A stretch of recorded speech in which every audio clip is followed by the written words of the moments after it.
మనకు వండుతున్నావా ఊరందరికీ వండుతున్నావా? అబ్బబ్బా ఈ అబ్బాయికి ఆరాటం ఎక్కువ. వంటైతే అయిపోయింది, బతుకమ్మ సత్రం కాస్త ఆలస్యం అంతేనయ్యా. మన బాబేడే బడికి వెళ్తాడా లేదా? ఆడికి అన్నం పెట్టి నంచుకు లేదని నాన్న యాతన పడితే ఉల్లిపాయ నంచుకుంటానన్నాడు. ఇచ్చాను, తినేసి ఉంటాడులే. నాయనా ఆసి, నాయనా ఆశ, బడికి బయలుదేరావా? ఈరోజు మాస్టర్ అందరినీ ఎక్కడ పుస్తకం కొనుక్కురమ్మన్నారు. డబ్బులు ఇవ్వు, కొనుక్కుంటాను. రేపు కొనుక్కుందు లేరా? ఈ రోజు మాకు ఆలస్యమైంది, నీకు బడికి టైం అయిపోయింది. ఆ పొద్దు చూడు ఎంతకు మీదకు పోయిందో. సరేనన్నా, అలాగే చేస్తాను, మీరు వెళ్ళండి. ఏమయ్యా పిల్లవాడు అదేదో పుస్తకం అన్నాడు కదా.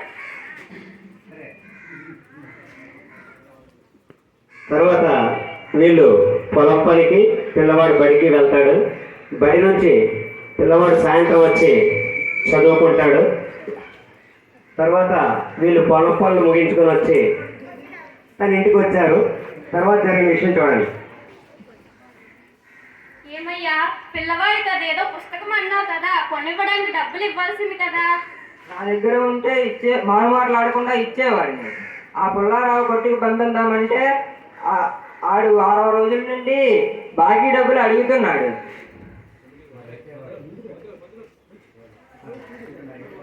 మరి అయితే వాడి చదువుకి పుస్తకాలని ఇబ్బంది పడి మరీ బడికి పంపడం కన్నా ఏదైనా కూలి పనిలో చేరిస్తే వాడికి మనకి చేదోడు బాదోడుగా ఉంటుంది కదా. ఇలాగే ఆలోచించి మా అమ్మ నాయన నా బతుకుని బుగ్గుపాలు చేశారు. అలా నా కొడుకుని బతుకుని బుగ్గుపాలు చేయను. వాడిని మంచి చదువు చదివించి మంచి ఉద్యోగానికి పంపిస్తాను, కానీ కూలీ నాలి మాత్రం చేయించను. అబ్బో ఉద్యోగం ఏదో కలెక్టర్గా అయిపోతాడేటి నీ కొడుకు? మింగడానికి మెతుకు లేదు, మీసాలకి సంపెంగ నూనె అన్నట్టుంది నీ వాలకం. అలా గట్టిగా అంటే బాబు లోపల చదువుకుంటున్నాడు. సరేలే నీ సంబాడు, నీ కొడుకు చదువును.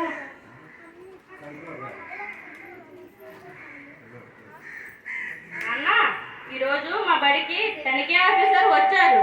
అడిగిన అన్ని ప్రశ్నలకి నేనే సరైన సమాధానాలు చెప్పాను. మా మాస్టర్లంతా భలే మెచ్చుకున్నారు. మరి ఎర్రబ్బి కొడుకు అంటే ఏమనుకున్నావు?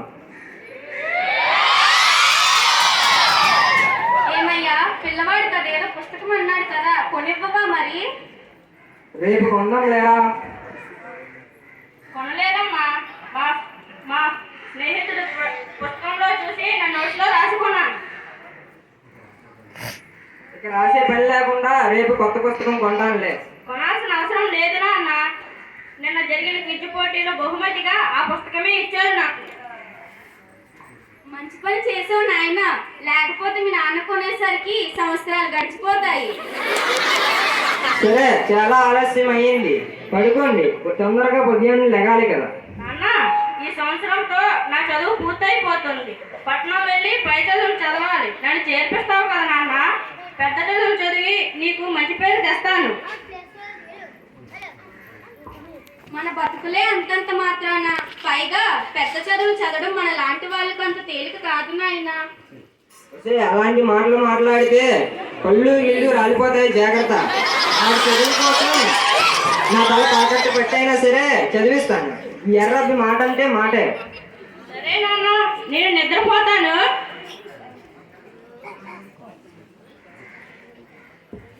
ఇలా సాగిందండి వీళ్ళ తాలూకా జీవన సరళి. మరి కొన్ని సంవత్సరాల తర్వాత